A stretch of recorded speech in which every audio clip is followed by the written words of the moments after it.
Roy Suryo tidak percaya kepada lapor Mabes Polri, namun demikian Roy Suryo masih percaya kepada lapor Singapura sehingga tidak percaya kepada Mabes Polri. Dia mengusulkan agar uji coba masalah ijazah palsu Pak Jokowi di laboratorium independen yakni di Singapura, dan inilah kabarnya. Bilang jangan mau diperiksa oleh laboratorium internal sini gitu, karena dalam kasus Jessica dia gitu, itu direkayasa nanti buktinya. Oke, ya udah kita nanti bisa request, kita nanti bisa minta, atau mereka juga menghadirkan pakar telematika atau misalnya ahli forensik yang lain, ya nggak apa-apa, kita adu ilmu aja gitu loh, adu ilmu, adu ilmiah. Jadi intinya sebenarnya Mas Roy juga masih belum puas atau meragukan kalau itu diperiksa oleh laboratorium forensik Polri misalkan gitu. Ya, gimana, Mas? Dengan segala hormat, nanti harus kita lihat ya resumenya atau hasilnya. Karena apa? Karena itu yang mengkhawatirkan adalah kolega saya, Dr. Resmond gitu. Karena itu saya kalau Mas Roy sendiri gimana? Ya sebenarnya gini ya, sekarang ada kan Polri dalam hal ini kan kemungkinan saja ya masih ada maksud kita percaya netralitas Polri, ya harus percaya kita. Yeah. Cuman kan kalau nanti kita lihat proses ini aja, proses penyidikannya ini aja atau penyelidikannya aja nanti kan kelihatan kok seberapa cepat, seberapa lambat itu nanti kita bisa nilai itu. Itu apakah prosesnya Itulah yang disampaikan oleh Roy Suryo bahwa dia tidak percaya kepada tim lapor Mabes Polri, namun demikian dia percaya kepada yang independen yakni Singapura. Hal ini juga dipertegas oleh Dr. Rismond Sianipar. Makanya oleh karena itu kami dari tim Bareskrim dan Lapor saat ini datang ke Polresta Surakarta karena untuk mempercepat, karena beberapa rekan Bapak Joko Widodo itu berada di wilayah Solo dan Surakarta, Solo dan Yogyakarta. Kemudian di samping ijazah kami juga menguji berbagai dokumen yang ada di UGM, baik itu dokumen saat beliau mendaftar dan dokumen-dokumen yang didalilkan oleh Pendumas. Pendumas kan mendalilkan adanya ijazah palsu, skripsi palsu, dan lain sebagainya yang diadukan oleh Pendumas. Tentu saja kita akan menguji semuanya secara saintifik yang tidak terbantahkan. Hasilnya seperti apa? Tentu saja kita menunggu hasil yang dilaksanakan oleh laboratorium forensik. Seperti tadi kami sampaikan, kedatangan kita saat ini adalah menguji beberapa pembanding, yaitu ijazah teman SMA, teman kuliah, dan nantinya endingnya adalah kami akan menguji secara saintifik dengan pembanding-banding itu adalah ijazah yang dimiliki oleh Bapak Jokowi. Sementara itu yang kami sampaikan pada rekan-rekan media. Judul kita lapor Bareskrim terbukti manipulatif, ya. Bahwa hasilnya bisa dipesan, maka kita tolak jika tidak melibatkan ahli-ahli tim pencari fakta, ya, ahli-ahli independen. Jangan main-main, ya. Jangan sampai nanti hasil dari Bareskrim Polri ini menjadi bumper justru, ya, untuk meskipun kita tidak tahu sampai sekarang bentuk dari ijazah Joko Widodo, nanti mereka mengatakan identik, ya, bukan autentik, tapi identik, kan bingung. Identik dengan punya orang lain bukan berarti dia autentik, kan? Itu masalahnya sekarang, ya.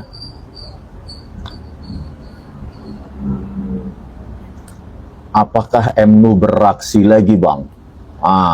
Ini yang mau kita laporkan, ya. Jadi nanti saya ke Jakarta, ya, saya akan melaporkan Tito Karnavian, Krisnamurti, Muhammad Nur Al-Azhar, ya, dan Christopher Harimanrianto. Jadi saya, supaya ini bukan hanya live, ya, nanti saya buatkan video, satukan ini dengan yang ada di screen saya ini, ya. Nah, ya, di screen saya ini sudah saya rekam, ya bagaimana apa namanya Muhammad Nur Al-Azhar dan Christopher Harimandrianto ya di BAP mereka. Itu kita dapati ya, khususnya saya sebutkan di sini ya. Ini file video CH07 1717 sampai 1839.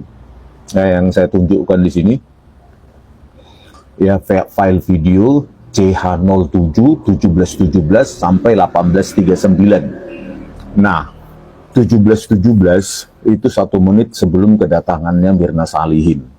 Yang mereka potong itu file CH7 ya, sebelum 1717 sampai setelah 1717. Jadi 1718 itu Mirna Salihin datang ya, 1 menit mereka potong.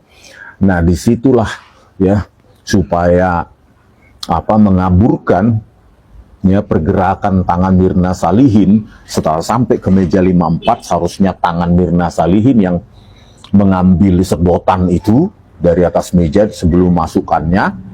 Nah, itu dikaburkan sehingga seolah-olah Jessica yang memasukkannya dan dituduh, sehingga Tito Karnavian dan Krishnamurti ini sukses ya dalam memanipulasi kasus ini gitu.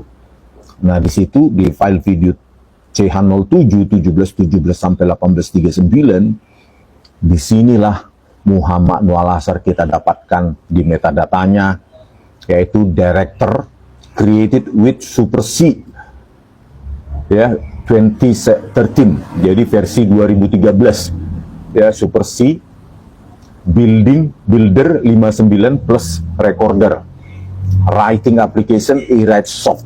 Nah, inilah eWriteSoft inilah ya sebagai aplikasi gratisan yang dipakai oleh Muhammad Nur Al-Azhar untuk mengubah jenis kodeknya, harusnya bagus malah diturunkan. Terus resolusinya harusnya 1920 kali 1920 piksel lebar, 1080 piksel tinggi. Nah, diturunkan menjadi 960 piksel lebar dan tinggi 576. Jadi hampir seperempatnya saja gitu disisakan. Ya, jadi distorsi itu berikut juga dengan laju frame-nya ya, frame per detik harusnya 25 sesuai dengan keluaran DVR Telview FB161S ya, 25 frame per detik ya, karena hanya ada 2 opsinya ya, 30 atau 25 gitu ya, untuk Indonesia 25. Nah, 25 frame per detik dia turunkan pakai eWriteSoft tersebut menjadi 10 frame per detik. Jadi total ya kerusakan data itu akibat akibat kerusakan spasial ya maupun temporal itu 90% hilang data. Tersisa sekitar 10% saja data. Itulah yang diamati oleh Hakim Binsar Gultom dan Partai Tulus Utapea ya. Di di metadata untuk file CH07 1717 sampai 1839 ini kita dapati juga di metadatanya tersebut pada BAP Muhammad Nur Al-Azhar itu writing library ya, writing library eWriteSoft. Kalian bisa download sendiri dan dicoba, itu gratis itu ya. Dan ini tetap disangkal oleh Muhammad Nur Al-Azhar dengan mengatakan bahwa eWriteSoft ini adalah software bawaan untuk DVR karena membantu perekaman katanya. Itulah konyolnya polisi ya kan, sudah kedapatan masih aja terus meneruskan kebohongannya dengan mengatakan bahwa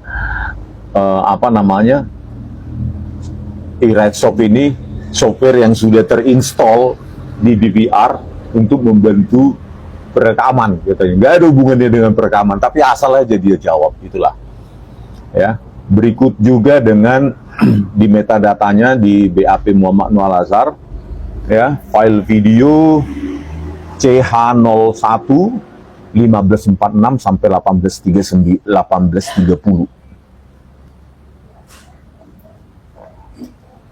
ya. Di sini juga didapati Director Created with Super C ya, 2013 Builder 59 plus Recorder dan Writing Application eWriteSoft ya untuk file video kamera 1 Kamera 1 itu yang menangkap harusnya pergerakan Jessica ketika di kasir, ya, malah dikaburkan oleh Muhammad Noel Azhar.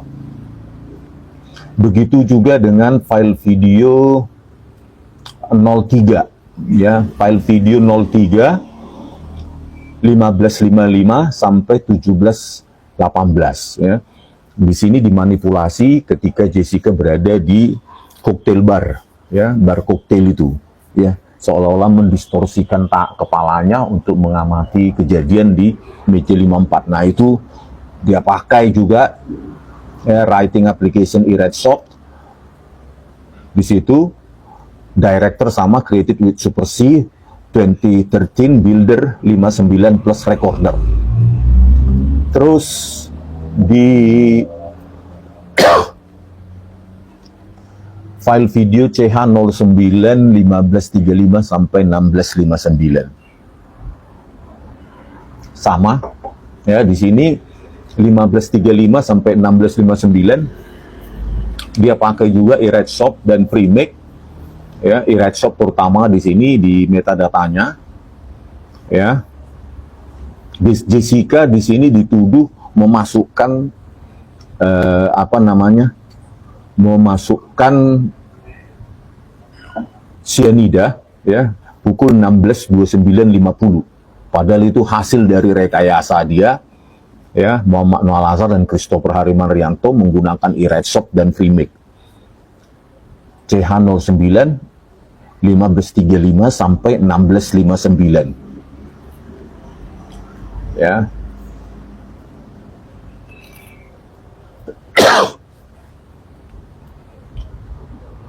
Nah, itulah, ya, inilah keluaran dari hasil dari laboratorium forensik Bareskrim.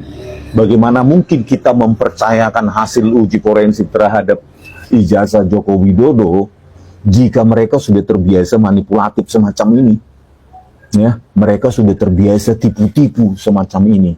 Harusnya, ya, ini dibubarkan ini, ya, laboratorium ini, Bareskrim ini sudah nggak layak, ini sudah nggak layak pakai, gitu, ya. Oke.